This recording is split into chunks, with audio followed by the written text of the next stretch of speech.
प्यारे बच्चों, human physiology बहुत ही इंपॉर्टेंट है नीट के पॉइंट ऑफ व्यू से। चलिए उसे रिवाइज करते हैं क्वेश्चंस के थ्रू। पहला क्वेश्चन है, which of the following standard respiratory volume combinations accurately defines the patients vital capacity. देखिए, जितना भी रेस्पिरेटरी वॉल्यूम से क्वेश्चंस है बहुत ही इंपॉर्टेंट है। वन बाय वन इसके समझ लेते हैं। नॉर्मल सांस ले रहे हैं वो टाइडल वॉल्यूम है। उसके बाद जो आप उससे एक्स्ट्रा सांस लेते हैं, नॉर्मल सांस के बाद जो आप एक्स्ट्रा सांस खींच सकते हैं उसको कहते हैं इंस्पायरेटरी रिजर्व वॉल्यूम, और नॉर्मल सांस के बाद जो एक्स्ट्रा छोड़ सकते हैं उसको कहते हैं एक्सपायरेटरी रिजर्व वॉल्यूम। और ये तीनों को जो आप ऐड कर देते हैं वही वाइटल कैपेसिटी होता है, जिंदा रहने की जो कैपेसिटी है। उसके बाद लंग्स में सिर्फ बच जाता है रेसिडुअल वॉल्यूम, रेसिडुअल जो बच जाता है, और इन सबको अगर ऐड करेंगे तो उसे हम कहते हैं टोटल लंग कैपेसिटी। अब आप देखिए, कभी कभी टाइडल वॉल्यूम ERV, RV या IRV कितना कितना होता है ये पूछ देता है। बहुत आसान है, देखिए आप ऐसे याद रख सकते हैं, 5 + 6 5 + 7 5 + 6 + 7 + 8 कर दीजिए। 5 क्या हो गया? 500 TV हो गया। फिर देखिए 5 + 6 11 ERV 1100 हो गया। 7 + 5 RV 1200 हो गया, और सबको ऐड करेगा 2600 होता है। IRV ऑलमोस्ट 25 से 3000 ml होता है। इस तरह से इनकी वॉल्यूम्स भी आपको याद हो जाएंगे। चलिए नेक्स्ट क्वेश्चन करते हैं। विच of the following primary operational mechanism for the carbon dioxide transport. Carbon dioxide and oxygen transport बहुत इंपॉर्टेंट है। कार्बन डाइऑक्साइड को ट्रांसपोर्ट करने में डिसॉल्व हो सकता है, बट सिर्फ 7% डिसॉल्व होकर जाता है। बाकी 23% कैसे जाएगा? वो हीमोग्लोबिन के साथ जाता है, और जो बच जाता है 70% वो जाता है बाइकार्बोनेट के फॉर्म में। तो इसमें इस क्वेश्चन के हिसाब से हाईएस्ट किसका है? प्राइमरी बाइकार्बोनेट के फॉर्म में प्लाज्मा में जाता है। ऑक्सीजन का डिसॉल्व का कितना करता है? सिर्फ 3%, और बाकी जितना 97% है वो हीमोग्लोबिन के साथ मिलकर के हीमोग्लोबिन ही उसे कैरी करके जाता है ऑक्सी हीमोग्लोबिन के फॉर्म में। ऑक्सीजन के ट्रांसपोर्ट से ही दूसरा क्वेश्चन है, which of the following condition is in the systemic tissue will shift the oxygen haemoglobin dissociation curve to the right. देखिए, ऑक्सी हीमोग्लोबिन डिसोसिएशन कर्व क्या होता है? जब एक्स एक्सिस पर हम इसका ऑक्सीजन का पार्शियल प्रेशर रखते हैं और वाई एक्सिस पे सैचुरेशन ऑफ द हीमोग्लोबिन रखते हैं, तो एक सिग्मोइड कर्व बनता है। ये कर्व कब राइट शिफ्ट करता है, कब लेफ्ट शिफ्ट करता है, इससे क्वेश्चंस बहुत आते हैं। बहुत आसान है याद रखना। देखिए, R फॉर राइट, देखिए R है, R फॉर राइट शिफ्ट, और R से ही होता है रिलीज। इसका मतलब जहां ऑक्सीजन रिलीज होगा वहां पर राइट शिफ्ट कर जाएगा। अब ऑक्सीजन कहां रिलीज होता है? टिश्यू में। अब देखिए, टिश्यू के कंडीशन के साथ मैच कर दीजिए, राइट शिफ्ट समझ में आ जाएगा। टिश्यू में क्या होता है? वहीं पर तो रेस्पिरेशन हो रहा है, कार्बन डाइऑक्साइड बन रहा है, क्योंकि वहीं पर ग्लूकोज बर्न हो रहा है। तो ग्लूकोज बर्न हो रहा है ऑक्सीजन के प्रेजेंस में, कार्बन डाइऑक्साइड वाटर बन रहा है और एनर्जी रिलीज हो रहा है। तो कार्बन डाइऑक्साइड वहां बन रहा है, इसका मतलब टिश्यू के पास कार्बन डाइऑक्साइड ज्यादा है और ऑक्सीजन कम है। और कार्बन डाइऑक्साइड जहां ज्यादा है वहां का टेम्परेचर ज्यादा रहेगा, क्योंकि ये थर्मोजेनिक गैस है और ये एसिडिक गैस है, इसलिए वहां का pH कम होगा। और H+ आयन ज्यादा होगा, क्योंकि ये एसिडिटी को बताता है। तब देख लीजिए, लो PO2 बिल्कुल सही है, high PCO2, high H+ ion and high temperature, ये जो B है ये आंसर सही हो जाएगा। अगर लेफ्ट किस समय राइट, ये तो शिफ्ट था, और लेफ्ट शिफ्ट पूछ दे तो जस्ट उल्टा कर दीजिएगा। लेफ्ट शिफ्ट में बहुत इजी है, एल्वुलाई का कंडीशन जो है लेफ्ट शिफ्ट वाला है, जहां पर कि एसोसिएशन होता है ऑक्सीजन का, रिलीज नहीं होता है। तो उसके लिए क्या होगा? PO2 ज्यादा हो जाएगा, PCO2 कम हो जाएगा, pH ज्यादा रहेगा, H+ कम हो जाएगा, और टेम्परेचर अगेन कम हो जाएगा। जस्ट उल्टा कर दीजिएगा तो लेफ्ट शिफ्ट पता चल जाएगा। नेक्स्ट करते हैं, the respiratory center that can moderate the function of the respiratory rhythm center by reducing the duration of inspiration is located in the pons। Actually पूरा रेस्पिरेशन का कंट्रोल, मेन कंट्रोल होता है medulla में, और medulla ही control कर रहा होता है पूरा रिदम को, और एक्सेसरी कंट्रोल करता है पॉन्स। तो पॉन्स में जो सेंटर होता है, खासकर न्यूमोटैक्सिक सेंटर, ये ड्यूरेशन को, जो इंस्पिरेशन का ड्यूरेशन को है उसको कंट्रोल कर रहा होता है। ये रिड्यूस, अगर एक्टिवेट होता है तो रिड्यूस कर देता है ड्यूरेशन को। अगर रिड्यूस जैसे करेगा ड्यूरेशन ऑफ इंस्पिरेशन, तो रेस्पिरेशन रेट को बढ़ा देगा। तो ये होता है कहां पर है? न्यूमोटैक्सिक सेंटर पॉन्स में होता है। तो शॉर्टर इंस्पिरेशन कर देता है, इसलिए ब्रीदिंग रेट ज्यादा हो जाता है। जब भी जरूरत होगा ब्रीदिंग रेट बढ़ाना पड़ता है बहुत बार, तो उस समय न्यूमोटैक्सिस सेंटर ऑफकोर्स मेडुला के थ्रू ही करता है। मेन कंट्रोल पूरा का पूरा मेडुला के पास ही है। नेक्स्ट क्वेश्चन देखते हैं। ये विच occupational respiratory disorder is characterized by chronic inflammation leading to the proliferation of fibrous tissue या fibrosis and serious lung damage। देखिए क्रोनिक डिसऑर्डर है और इन्फ्लामेशन हो रहा है। इन्फ्लामेशन क्या होता है, किसी जगह पे जब स्वेलिंग हो जाता है, दर्द होता है, वहां पर रेडनेस हो जाता है, उसको इन्फ्लामेशन कहते हैं। क्रोनिक मतलब लगातार बहुत दिन तक इन्फ्लामेशन रहे, उसके चलते फाइब्रोसिस हो जाए। जो फाइब्रस टिश्यू कहीं भी अगर हीलिंग करना होता है तो फाइब्रस टिश्यू आकर हील करता है। तो ज़्यादा इंजुरी रहेगा तो हील फाइब्रस टिश्यू करेगा। लेकिन आप सोचिए कि लंग्स टिश्यू को अगर इंजुरी होकर के फाइब्रस टिश्यू आ गया तो क्या होगा, सबसे बड़ा प्रॉब्लम होगा कि डिफ्यूजन नहीं हो पाएगा, डिफ्यूजन में प्रॉब्लम स्टार्ट हो जाएगा। तो ये होता है इस केस में ऑक्यूपेशनल हैजार्ड में। जैसे स्टोन कटिंग इंडस्ट्री में जितने भी वर्कर हैं उनको खूब सारा डस्ट का एक्सपोजर रहता है। अब इतना सारा डस्ट को इम्यून सिस्टम निकाल नहीं पाता है, तो क्या करेगा, उसके चलते इंजुरी होती है, इन्फ्लामेशन होता है, और इन्फ्लामेशन को फिर हील कौन करता है, फाइब्रोसिस। तो आंसर है इसमें सिलिकोसिस, सिलिका इंडस्ट्री का है। अदर भी स्टोन इंडस्ट्री होता है, एस्बेस्टस इंडस्ट्री में भी, ये सब में सेम कंडीशन होता है। दूसरा क्वेश्चन है the enzyme carbonic anhydrase which facilitate the rapid conversion of CO2 and water into bicarbonate displays its highest relative activity inside RBC। अभी हमने पढ़ा था CO2 का ट्रांसपोर्ट बाइकार्बोनेट के फॉर्म में होता है। तो CO2 का ट्रांसपोर्ट बाइकार्बोनेट में कैसे होता है, देखिए सबसे पहले CO2 वाटर के साथ मिलकर के कार्बोनिक एसिड बना देता है जो स्टेबल नहीं होता है, और ये H+ एंड बाइकार्बोनेट बनाता है। यहाँ पर जो एंजाइम यूज होता है वही होता है कार्बनिक एनहाइड्रेट, जो आरबीसी के अंदर सबसे ज्यादा होता है। ये प्लाज्मा में भी होता है लेकिन ज्यादा होता है आरबीसी के अंदर, ज्यादा होता है, प्लाज्मा में कम होता है, लेस होता है।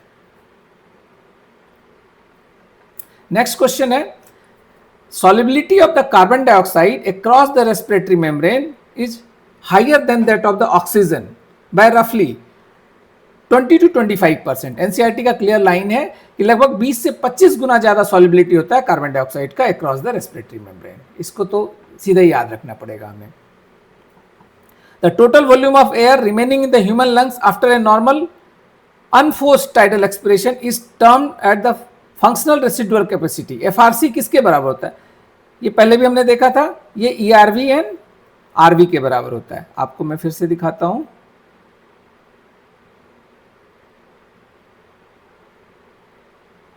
देखिए ये ईआरवी वाला पोर्शन है, उसके बाद जो आरवी रह जाता है यही है एफआरसी, फंक्शनल रेसिडुअल कैपेसिटी। क्योंकि नॉर्मल कंडीशन में क्यों इसको ऐसा कह रहे हैं, देखिए टाइडल वॉल्यूम के टाइम में हम फोर्स एक्सपिरेशन तो कर नहीं रहे हैं, तो एक्सपेक्टेड रिजर्व वॉल्यूम हम यूज नहीं कर रहे हैं, तो एक तरह से रेसिडुअल रहता है फंक्शनली वो, और रेसिडुअल वॉल्यूम तो रहता है, तो इसलिए दोनों को मिलाकर हम एफआरसी कहते हैं, functional residual capacity. Normal case में हम ये वाला हिस्सा नहीं यूज हो रहा होता है, इसको एफआरसी कहते हैं, ईआरवी प्लस आरवी।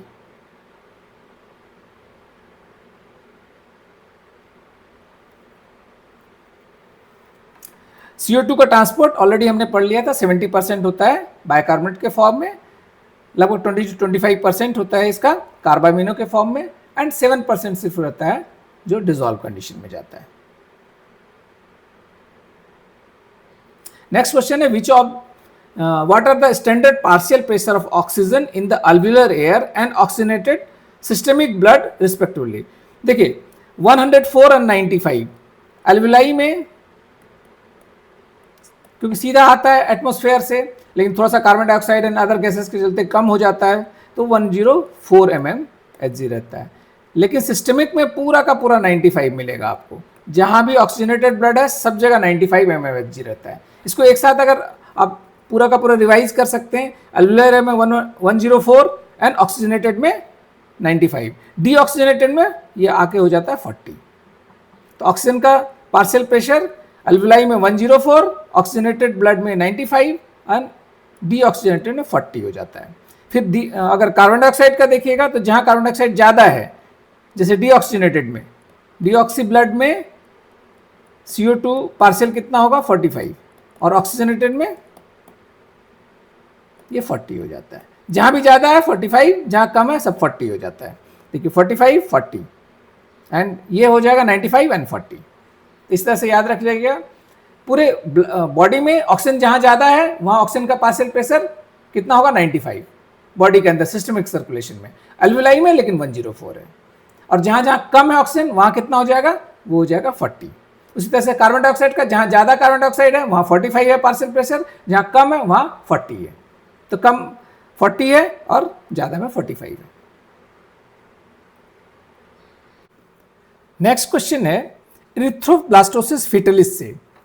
इसमें क्या होता है कि एक होता है RH एंटीजन। RH एंटीजन क्या होता है, आरबीसी के ऊपर आप देखोगे आरबीसी के ऊपर ए या बी एंटीजन रहता है तो ए बी हो जाता है, ए बी हो जाता है, कोई नहीं रहता तो ओ हो जाता है। एक दूसरा एंटीजन होता है RH।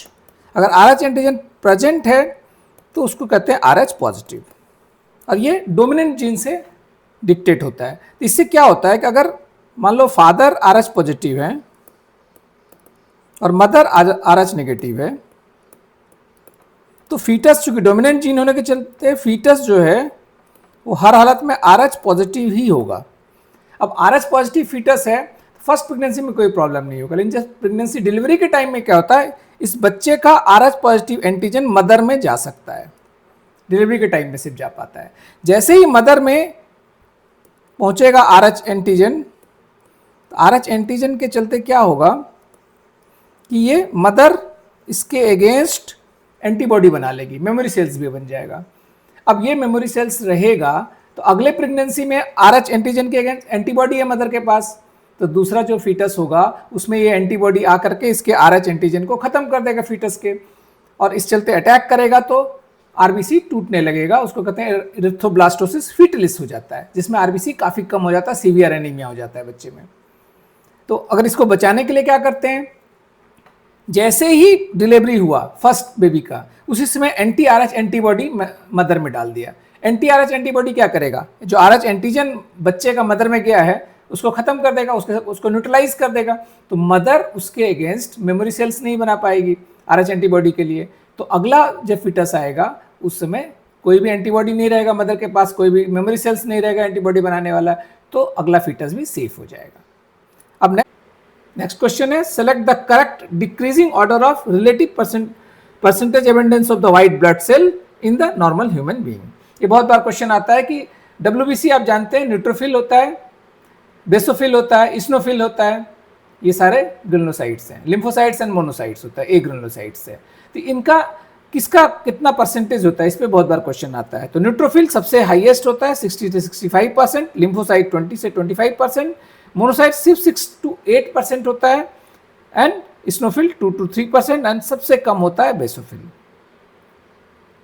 ठीक है, बहुत बार इसको ऐसे याद रखते हैं कि किस सीरीज में रहता है, तो आप ऐसे याद कर सकते हो कि बाम ले लो नानी, हेडेक हो रहा है बाम ले लो नानी। तो सबसे कम होता है बेसोफिल, उसके बाद एसिडोफिल या उसी को बोलते हैं स्नोफिल, उसके बाद मोनोसाइट, उसके बाद लिम्फोसाइट, और सबसे ज्यादा होता है न्यूट्रोफिल। तो ये सीरीज है, किस सीरीज में इनका परसेंटेज होता है। तो सबसे कम बेसोफिल और सबसे ज्यादा न्यूट्रोफिल। याद रखिएगा बाम ले लो नानी से, basophil, acidophil, monocytes, lymphocytes and then neutrophils. In a standard clinical ECG the structure P wave किसको प्रेजेंट करता है, P वेव करता है electrical depolarisation of the atria को। डीपोलराइजेशन एंड रिपोलराइजेशन के लिए मैंने एक वीडियो ऑलरेडी बनाया हुआ है, नर्व इम्पल्स में देख सकते हैं आप पूरा डिटेल में। अभी यहाँ मैं जस्ट इतना बता देता हूँ कि एट्रिया का जो कॉन्ट्रैक्शन होता है ये क्या है, एक मैकेनिकल फेनोमेना है, और इसका मैकेनिकल फेनोमेना से पहले ही इलेक्ट्रिकल इम्पल्स आता है ऐसे नोड से, और उसके चलते एट्रिया का क्या होता है, डीपोलराइजेशन होता है। तो एट्रिया का जो डीपोलराइजेशन होता है उसके लिए जो वेव है उसी को कहते हैं P वेव। उसी तरह से जब वेंट्रिकल का कॉन्ट्रैक्शन होता है, वेंट्रिकल के लिए जो डीपोलराइजेशन होता है उसके वेव को कहते हैं QRS कॉम्प्लेक्स। ऐसे नोड कहाँ होता है, कभी क्वेश्चन पूछा जाता है, देखिए राइट एट्रियम के अपर पार्ट में होता है। और बहुत बार क्वेश्चन हाइपरटेंशन से पूछता है, तो कितना होना चाहिए, 140/90 mmHg। अगर ब्लड प्रेशर इससे ज्यादा ब्लड प्रेशर रिपीटेड चेक में आए तो उसको हम हाइपरटेंशन कहते हैं। अप टू 140/90 नॉर्मल माना जाता है। To determine the exact heart rate of the patient per minute from a continuous ECG output, a clinician count the frequency of QRS. अभी आपको बताया क्यूआरएस क्या होता है, वेंट्रिकल का कॉन्ट्रैक्शन को बताता है, वेंट्रिकल के इनफैक्ट डीपोलराइजेशन को बताता है। तो वेंट्रिकल का डीपोलराइजेशन जितना बार हो रहा उतना ही बार कॉन्ट्रैक्ट कर रहा है, वही जो कॉन्ट्रैक्टर के फोर्स से आ रहा है वही तो हम बीट में फील कर पाते हैं। जो अगर पल्स को हमने फील करना है, यहाँ पर जो फील हो रहा जब हार्ट पंप कर रहा है तो वेंट्रिकल का पंप को ही तो हम फील कर पाते हैं। तो इसका मतलब वेंट्रिकल का जो इलेक्ट्रिकल फेनोमेना है क्यूआरएस, और उसको काउंट कर लेंगे तो आपको हार्ट बीट का नंबर मिल जाएगा। तो इसके लिए काउंट ऑफ क्यूआरएस कॉम्प्लेक्स ही होता है हार्ट बीट का नंबर। नेक्स्ट क्वेश्चन है, blood serum is automatically differentiated from the blood plasma because the serum represent plasma lacking functional clotting factor. मैंने प्लाज्मा में से अगर क्लॉटिंग फैक्टर को हटा देंगे तो वही सीरम होता है। प्लाज्मा क्या होता है, blood minus formed element. Form element किसको कहते हैं, सब तरह का जितना भी आप देखते हैं सेल्स है, जैसे आरबीसी रेड ब्लड सेल्स है, डब्ल्यूबीसी व्हाइट ब्लड सेल्स है, प्लेटलेट्स है, ये सेल्स जो है इसी को फॉर्म एलिमेंट्स कहते हैं। ब्लड में से फॉर्म एलिमेंट को हटा देंगे जो बच जाएगा उसको प्लाज्मा कहते हैं, और प्लाज्मा में से अगर क्लॉटिंग फैक्टर को हटा देंगे तो वही हो जाएगा serum.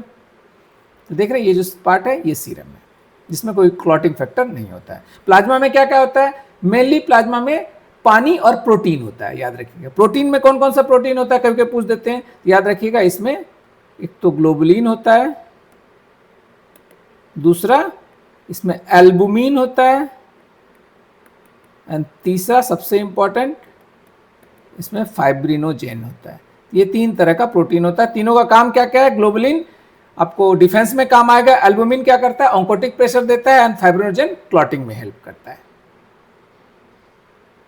The next question, the primary auto excitable pacemaker centre of the human heart responsible for generating rhythmic action potential at 70 to 75 beats per minute is SA node. अभी हमने देखा था एसए नोड कहां पर था, राइट एट्रियम के right side में upper wall पर। ये ऑटो एक्साइटेबल होता है, यहीं से नर्व इंपल्स जनरेट होता है। Next question, identify the correct sequential trajectory of the deoxygenated and oxygenated blood flow during the single loop of double pulmonary circulation. देखिए एक कहीं से स्टार्ट करते हैं, अगर राइट वेंट्रिकल से स्टार्ट करते हो तो राइट वेंट्रिकल से ब्लड कहां पहुंचता है, ये देखिए पल्मोनरी आर्टरी से होते हुए लंग्स में आया, लंग्स में ऑक्सीजन को लिया, ऑक्सीजन को लेकर के पल्मोनरी वेन कहां पहुंच गया, लेफ्ट एट्रियम में, लेफ्ट एट्रियम से कहां पहुंचा, वो पहुंच जाता है लेफ्ट वेंट्रिकल में, लेफ्ट वेंट्रिकल ने पंप कर दिया एरोटा में, एरोटा से सारे आर्टरीज में, आर्ट्रियोल्स होते हुए कैपिलरीज में, कैपिलरीज फिर सारे टिश्यूज के पास सेल्स को दिया, ऑक्सीजन सप्लाई कर दिया, और वहां से फिर डीऑक्सीजनेटेड ब्लड लेकर के वेन, वेन से सबसे बड़ा when vena cava, vena cava कहाँ खुलता है, राइट एट्रियम में, राइट एट्रियम से फिर वेंट्रिकल में। तो यहाँ पर हो जाएगा राइट वेंट्रिकल से पल्मोनरी आर्टरी से लंग, लंग से फिर pulmonary vein, and finally left atrium. तो ये तो एक साइकिल है, मैं पूरे बॉडी का भी आपको बता दिया। नेक्स्ट है, which mineral ion is strictly required in high concentration to execute the multi step cascade mechanism of blood coagulation. Blood coagulation में सबसे इंपॉर्टेंट होता है calcium. A clinical diagnosis of hypertension is confirmed if patients resting blood pressure reads to above 140/90। ये मैंने पहले भी बताया था, 140/90 का रिपीटेड चेकअप में अगर उससे ज़्यादा मिल जाए तो उसे हम कहते हैं हाइपरटेंशन। 140 में 40 है, 140 होता है systemic systolic blood pressure, and ये होता है 90 डायस्टोलिक ब्लड प्रेशर। इसमें अगर आप कभी क्वेश्चन आ जाता है ब्लड कोगुलेशन में सबसे इंपॉर्टेंट फैक्टर कौन सा है, फाइब्रिनोजेन। फाइब्रिनोजेन बताया मैंने, एक प्रोटीन होता है जो प्लाज्मा में मिलता है, ये फाइब्रिन थ्रेड्स बनाता है, ठीक है, फाइब्रिन के थ्रेड्स बनाता है, उसमें आरबीसी प्लेटलेट्स ये सब ट्रैप होकर के ये फाइनली क्लॉट बना देता है। इस क्लॉट में बहुत सारे फैक्टर्स हेल्प करते हैं और साथ में कैल्शियम हेल्प करता है, तो कैल्शियम इसलिए याद रखिएगा।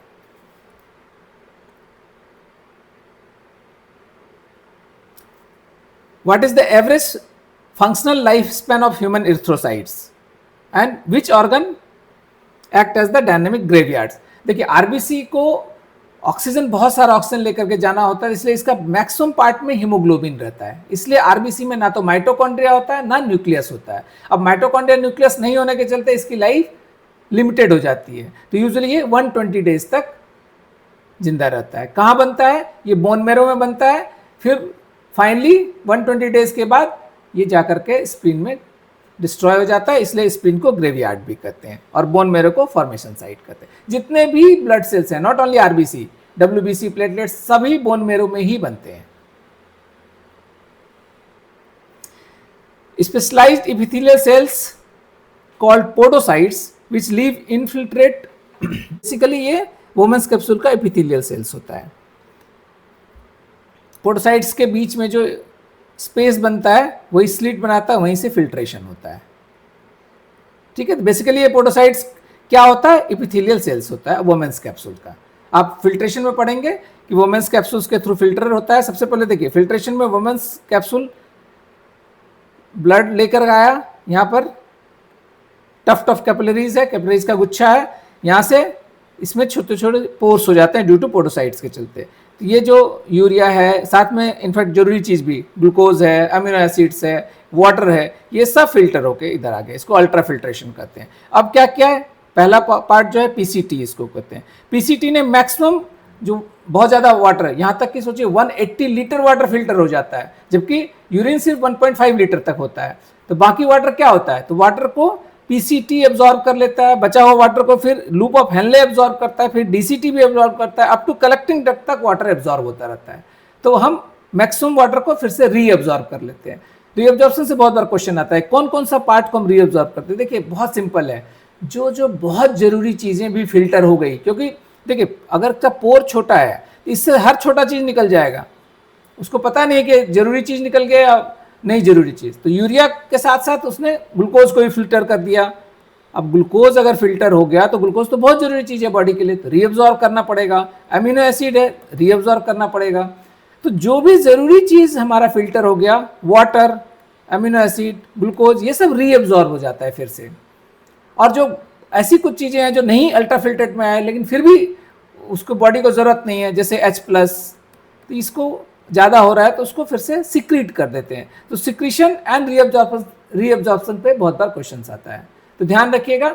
वाटर, ग्लूकोज, अमीनो एसिड सबसे जरूरी चीज़ है, ये पीसीटी में सबसे ज़्यादा एब्जॉर्ब हो जाता है। वाटर का रीअब्जॉर्प्शन इवन डीसीटी में भी होता है, कलेक्टिंग डक्ट्स में भी होता है।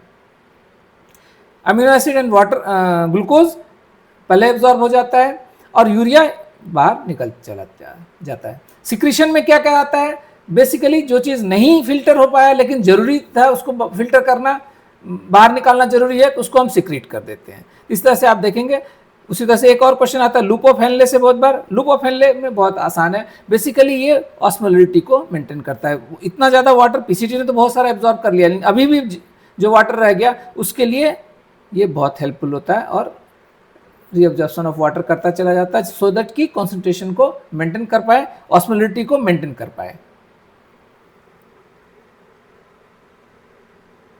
नेक्स्ट क्वेश्चन है the primary physiological role of long hairpin shaped loop of Henle within the mammalian nephron architecture is. अभी मैंने बात किया था, maintain the high osmolarity gradient in the medullary interstitium to concentrate the urine. Urine को concentrate करने में help करता है और मेडुलरी इंटरस्टिशियम में ऑस्मोलरिटी को मेंटेन करता है। देखिए जैसे ही नीचे आते जाता है वाटर रिलीज होता जाता है, क्योंकि यहाँ का बहुत सिंपल बात है।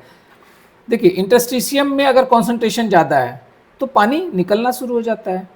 जब आप ये तो डाउनवर्ड जब जा रहा है तो डिसेंडिंग लिम्ब है, जैसे असेंडिंग लिम्ब में जाएगा तो वाटर निकलना बंद हो जाता है क्योंकि इम्परमिएबल होता है और सोडियम क्लोराइड निकलता है। इसी सोडियम क्लोराइड के निकलने के चलते इंटरस्टिशियम कॉन्सेंट्रेटेड रहता है, इसलिए डाउन होते समय आराम से वाटर निकलता रहता है, ऊपर जाते समय सोडियम क्लोराइड को निकाल देता है। इस तरह से वाटर का कॉन्सेंट्रेशन को, इस पूरे एरिया का ऑस्मोलरिटी को मेंटेन करता है। इससे भी देखिए क्वेश्चन आया हुआ है कि क्या क्या देखिए सिक्रीट हो रहा है। H+ एंड अमोनिया ये सिक्रीट होकर पीसीटी में जा रहा है। देखिए रीअब्जॉर्ब क्या क्या हो जा रहा है, बाइकार्बोनेट को रीअब्जॉर्ब कर ले रहे हैं, NaCl को रीअब्जॉर्ब, वाटर तो मैंने पहले ही बताया, सारे न्यूट्रिएंट्स, ग्लूकोज, अमीनो एसिड्स वगैरह।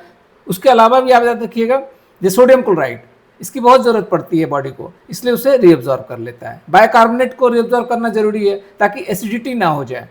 क्योंकि ब्लड हम स्लाइटली अल्कलाइन रखते हैं, इसलिए बाइकार्बोनेट की जरूरत होती है, सोडियम क्लोराइड की जरूरत है, अमीनो एसिड एंड ग्लूकोज तो होगा ही होगा, वाटर तो होगा, साथ में पोटासियम को ज़्यादा या कम कुछ नहीं कर सकते हम, इसलिए पोटासियम को हम जरूरत होता तो रीअब्जॉर्ब भी करते हैं, नहीं तो सिक्रीट भी कर सकते हैं, लेकिन पीसीटी में ये रीअब्जॉर्ब होता है, तो ये याद रखिएगा यहाँ पर। उसी तरह से डीसीटी से कभी क्वेश्चन पूछता है, यहाँ देखिए यहाँ पर पोटासियम सिक्रीट हो गया, ज़्यादा हो गया तो सिक्रीट कर देते हैं, H+ को सिक्रीट कर दिया ताकि H+ एसिडिटी बढ़ा सकता है, तो ब्लड में एसिडिटी ना बढ़े इसलिए हम क्या करते हैं, एसिडिक कंडीशन ना बने, H+ को सिक्रीट कर देते हैं। NaCl water and bicarbonate again DCT में भी रीअब्जॉर्ब हो जाता है। ये वाला पोर्शन बहुत इंपॉर्टेंट है, याद रखिएगा। Which segment of the nephron is primary site for the reabsorption of nearly 70 to 80% of all filtered electrolytes and water molecules? देखिए जितना इसमें सीधा सीधा आंसर पीसीटी है। अभी हमने बताया कि बहुत सारा चीज फिल्टर हो गया जो जरूरी भी था, जैसे water, glucose, amino acids, even sodium chloride. अब इन सबको फिर से रीअब्जॉर्ब सबसे ज़्यादा 70 to 80% कौन करता है, पीसीटी ही करता है। बचा हुआ फिर रोल आता है वाटर में, खास करके सबसे इंपॉर्टेंट रोल आ जाता है किसका, लूप ऑफ हेनले, फिर डीसीटी का भी रोल आता है, इवन फाइनली कलेक्टिंग डक्ट तक वाटर रीअब्जॉर्प्शन कर रहा होता है। The juxtaglomerular apparatus JCA is stimulated to release the enzyme renin। याद रखिएगा, ये बहुत इंपॉर्टेंट क्वेश्चन है। JCA रिलीज करता है enzyme renin into the blood stream in the direct response to fall in GFR, glomerular blood flow और GFR। GFR जैसे ही fall करता है तो juxtaglomerular apparatus JGA जो है ये रेनिन सिक्रीट कर देता है।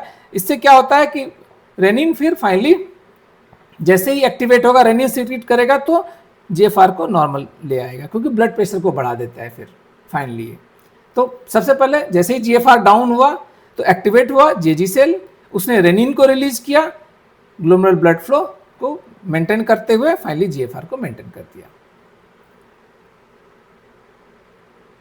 Which of the following groups of animals are strictly uricotelic, excreting nitrogenous waste as paste और pellet with the minimum water loss? देखिए यूरिक एसिड को एक्सक्रीट करने वाले जो भी एनिमल हैं वो वाटर को बहुत कम यूज करते हैं, इसलिए उसका नाइट्रोजिनस वेस्ट जो है वो पेस्ट के फॉर्म में, पेलेट के फॉर्म में होता है। नाइट्रोजिनस वेस्ट को पेलेट के फॉर्म में करते हैं। एग्जाम्पल क्या क्या है, रेप्टाइल्स है, बर्ड्स है, स्नेल्स है या इंसेक्ट है। तो ये याद रखिएगा कि बर्ड्स है, रेप्टाइल्स है, स्नेल है और इंसेक्ट है, ये सभी यूरिकोटेलिक होते हैं। नाइट्रोजनस वेस्ट कौन सा होता है, इसमें यूरिक एसिड होता है, जिसमें वाटर यूज नहीं करते हैं, कम से कम करते हैं, पेस्ट या पैलेट के फॉर्म में करते हैं।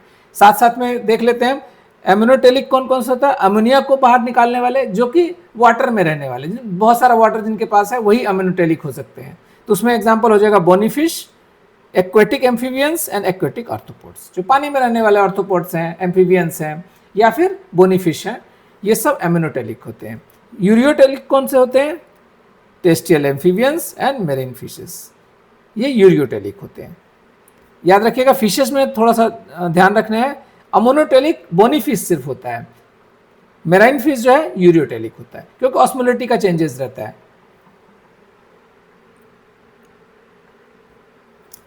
Anti diuretic hormone also known as vasopressin facilitate water reabsorption to prevent diuresis by actively targeting which segment, DCT।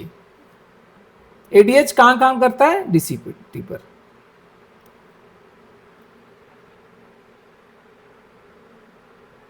इस केस में latter part of tubule specially DCT and the collecting duct.